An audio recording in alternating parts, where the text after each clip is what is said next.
मनाची कुजबुज, वेदनांचे अलगुज, नवा छंद नवा ध्यास, शोधी नवे आकाश, राखेतून मीच नवा घेतला आकार, उजळून जाई पुन्हा अवघाची हा संसार, अवघाची हा संसार. झपाटे वकिलांचा फोन आला होता आत्ता मला थोड्या वेळापूर्वी. पोलिसांनी चार्जशीट फाईल केली आहे. उद्या केस उभी राहते कोर्टात. तुझ्या वहिनीच्या मागे मी असा काय उद्योग लावतो की तिला फुरसतच मिळणार नाही तुझ्याकडे बघायला. संयोगिता, चहा दिवापुढे साखर ठेव. अगं त्याच्या कृपेने शार्दूल आपल्याला परत मिळालाय. असंही तू फक्त पॉवर ऑफ अटर्नी देतोयस, इस्टेट नाही. मी चालली म्हटल्यावर सगळ्या घराची जबाबदारी तुझ्या एकटीवर पडणार आहे खरी, पण तू करशील मॅनेज. मानसी, मानसी, चल मी निघतो. दादा ऑफिसला गेला आणि वहिनी आष्टीला.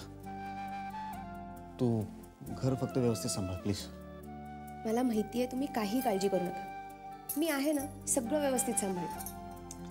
हे बघ, अगदीच तुला अगदी एकटं वाटलं तर फोन कर मला, आपण फोनवरती बोलू. पण घर सोडून कुठे जाऊ नकोस. वहिनीने फार मोठी जबाबदारी टाकली तुझ्यावर. ती तू नीट सांभाळीस ना तर वहिनीला खूप आवडेल ते. अहो तुम्ही काही काळजी करू नका, मी कुठेही जाणार नाही. बरं, निघू मी आता. खरंच निघू? हो. निघू? हो. निघू? निघा ना. निघू का? हो.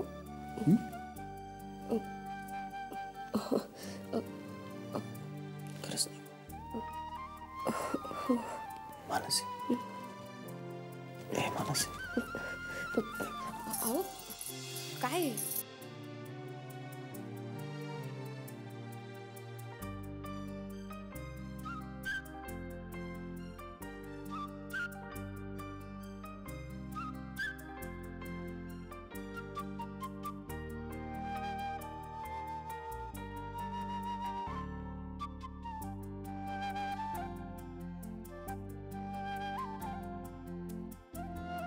बाय.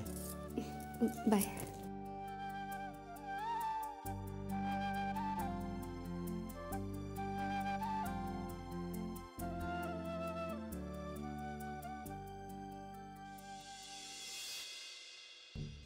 या.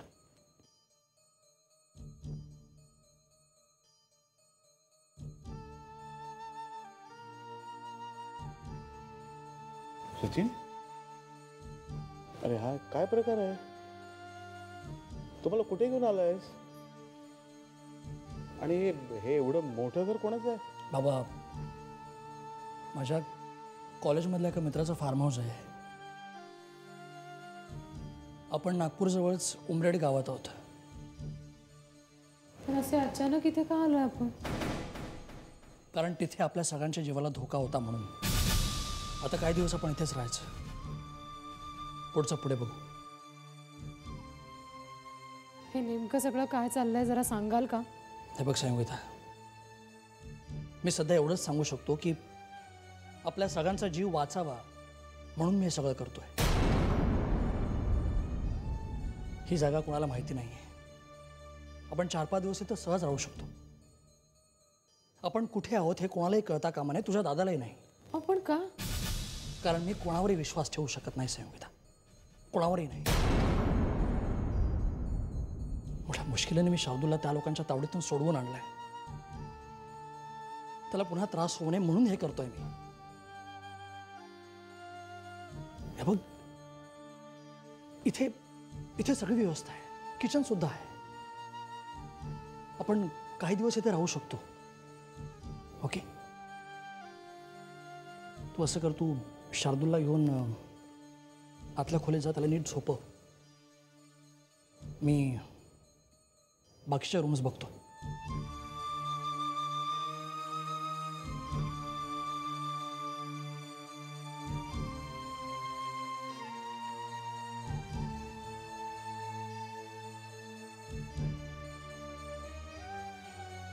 बाबा हे सगळं हे बघ संयोगिता, थोडे दिवस आपण सचिन म्हणतो ना तसंच वागूया.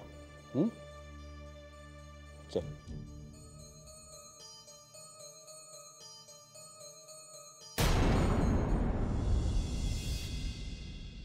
बरं झालं सावरे तू आलीस. खूप दिवसांनी आपण सगळे असे एकत्र आलोय नाही. हो. फक्त मला वाटतं की ह्या घराच्या ऐवजी आपण त्या घरी आलो असतो ना.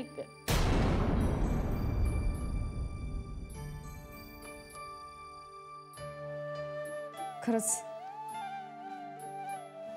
त्या घराची उणीव कधीच नाही भरून काढता येणार, कधीच नाही.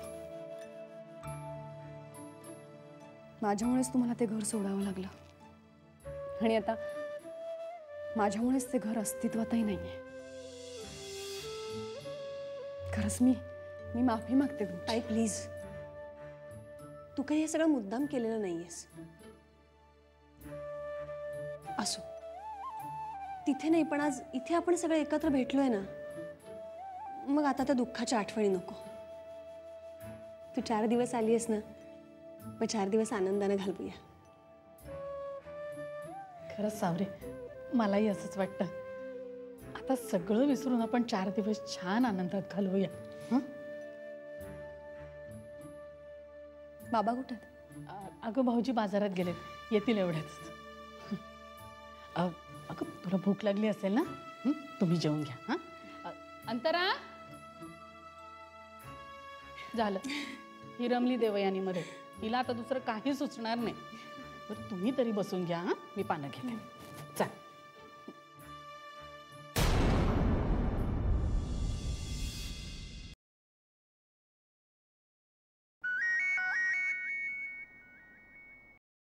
हॅलो. हाय. हाय. अरे वा, आज अगदी एका रिंगमध्ये फोन उचललास. काय विशेष? मग उचलणारच. आज घरी कुणीही नाहीये, रान मोकळं आहे मला. काय सांगतेस काय? हो. का? कुठे गेलेत सगळे?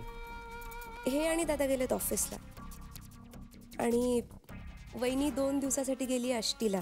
म्हणजे घरी एकटीच असतो. मानसी, मी आज खूप खुश आहे. खूप खुश आहे म्हणून मी तुला फोन केला. का? आज मी मानेंच्या प्रॉपर्टीचा मालक झालोय. म्हणजे मानेंच्या प्रॉपर्टीची पॉवर ऑफ अटर्नी आले माझ्याकडे. काय सांगतोयस काय? येस, करोडपती झालोय आम्ही. वाव. म्हणजे तू तिकडे करोडपती झालास आणि मी इकडे भोसले कुटुंबाची राणी झाले. येस, याबद्दल सेलिब्रेशन व्हायलाच हवं, राईट?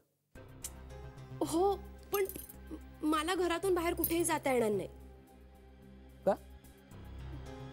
वहिनी सगळी घराची जबाबदारी माझ्यावर टाकून गेली आणि हे पण सांगून गेलेत की सगळं व्यवस्थित सांभाळ म्हणून. मग नंतर भेटूया आपण. कधी कुठे भेटायचं ते मी फोन करून कळवतो. ओके? Okay, bye. बाय.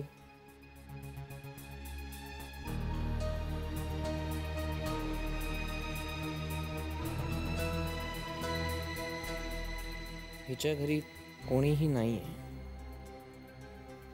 मग हिला आता सरप्राईज देऊया.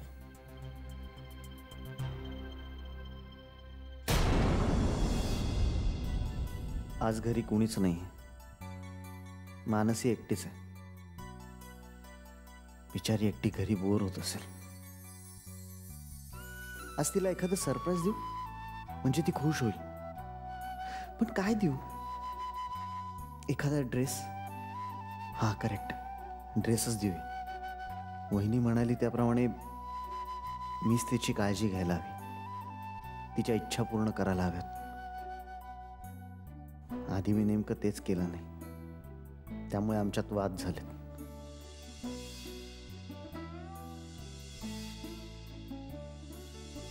पण आता मला माझी चूक कळली आहे, त्यामुळे मी आता तसं अजिबात होऊ देणार नाही. आज तिला एखादं छानसं सरप्राईज गिफ्ट देणार, म्हणजे ती खूप खुश होईल. येस.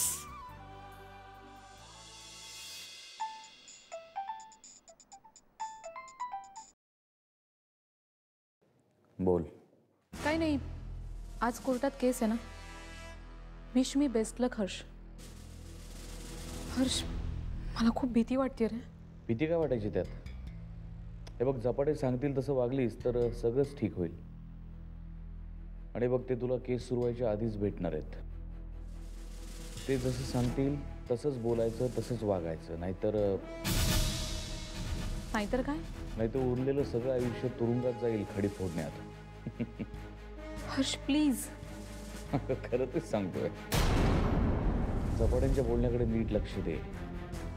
उगाच कोर्टात स्वतःची अक्कल लावून नको ते बोलू नकोस. मला तिकडे येता येणार नाहीये, त्यामुळे तुझं तुलाच बघायचं सगळं. Okay okay. चल, all the best. Thanks Harsh.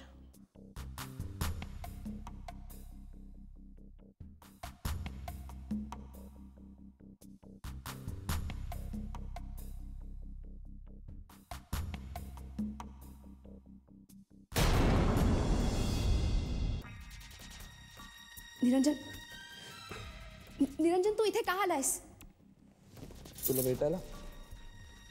अरे अरे पण कोणी आलं तर? कोण येणार आहे? तुझा नवरा. तो ऑफिसला गेलाय. हां, त्याचा भाऊ. बरोबर, तोही ऑफिसला गेलाय. आणि तुझी वहिनी गेली आष्टीला, त्यामुळे घरात तू एकटीच.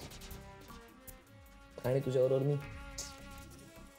निरंजन, तू पण ना.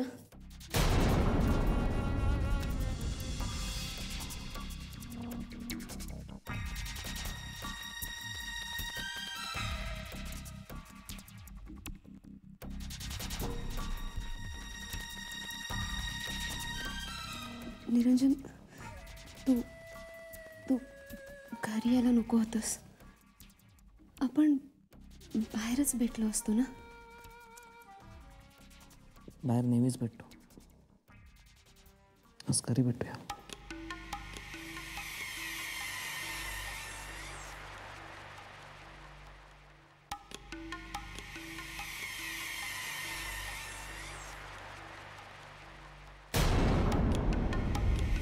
नको निरंजन.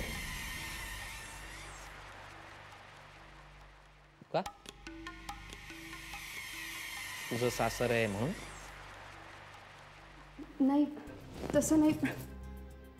मग का घाबरतेस? मी आहे ना. कोणीही येणार नाही. आजचा दिवस फक्त तू आणि मी. बेडरूम कुठे तुझी? बघायची, फक्त बघायची. इकडे इकडे.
प्रियांका अगं 10च्या आत जायला हवंय कोर्टात. चल. म्हणजे तू तू पण येतोयस बरोबर? ऑफकोर्स प्रियांका. अरे पण पण पण का? का म्हणजे आपल्या दोघांच्याही दृष्टीने ही केस फार महत्त्वाची आहे प्रियांका. आपलं अख्खं भवितव्य ह्या केसवर अवलंबून आहे. पण शार्दूल, मला असं वाटतं की तू उगीच नको बरोबर यायला. असाही तुझा या प्रकरणाशी काहीही संबंध नाही. तू उगाच संकटात सापडशील शार्दूल. शार्दूल, आजवर तू माझी खूप मदत केलीस. उगाच माझ्यामुळे तू या नको त्या संकटात सापडशील.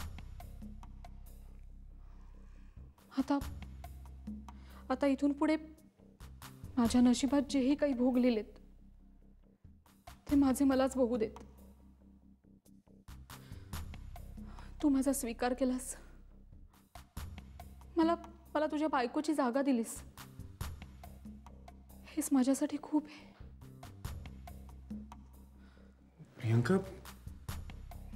प्रियांका काय करतेस तू? शार्दूल, मला तुझे आशीर्वाद हवेत.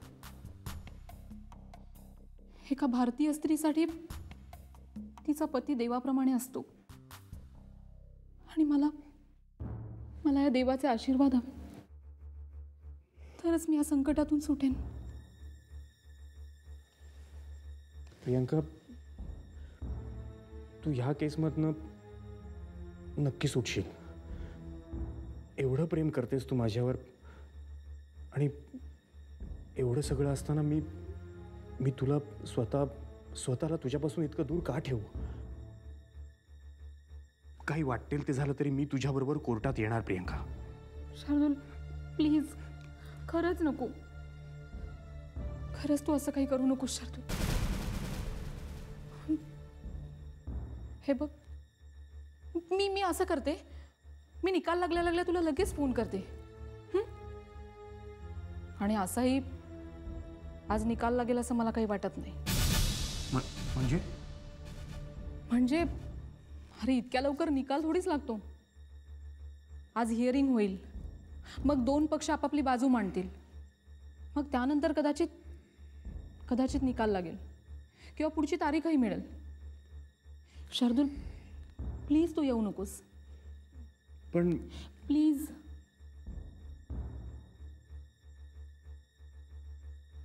ओके, ठीक आहे.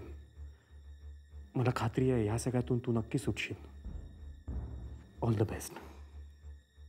मला पण खात्री आहे मी नक्कीच ह्या सगळ्यातून नक्कीच सुटेन. येऊ मी. बाय.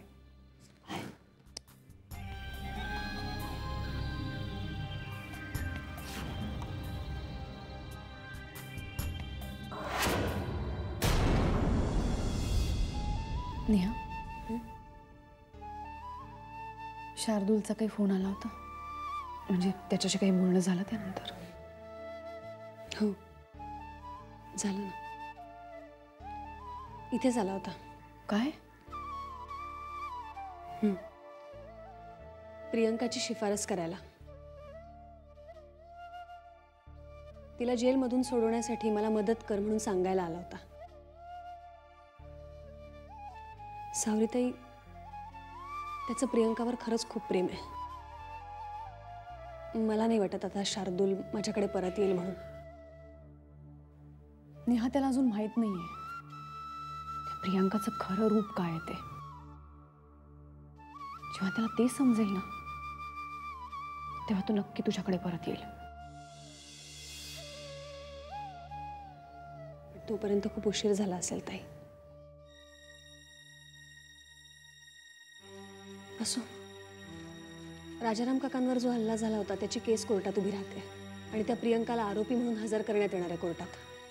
माझी तर पक्की खात्री आहे की तिनेच सुपारी दिली असणार राजाराम काकांवर हल्ला करण्यासाठी. खरंच मला कधी कधी आश्चर्य वाटतं, एखादी बाई इतक्या खालच्या थराला कशी उतरू शकते.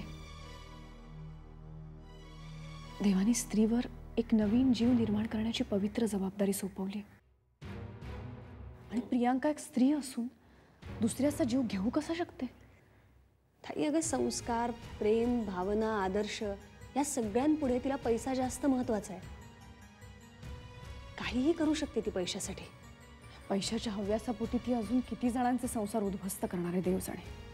अशा स्त्रियांना शिक्षा व्हायलाच हवी. या अशा स्त्रियांमुळेच स्त्री जातीवर कलंक लागतो. आणि तिने खरंच जर हे काम केलं असेल ना ताई, तर आता नाही वाचू शकणार ती. इतक्या लोकांचे संसार उद्ध्वस्त करून ती सुखी नाही राहू शकणार, कधीच नाही.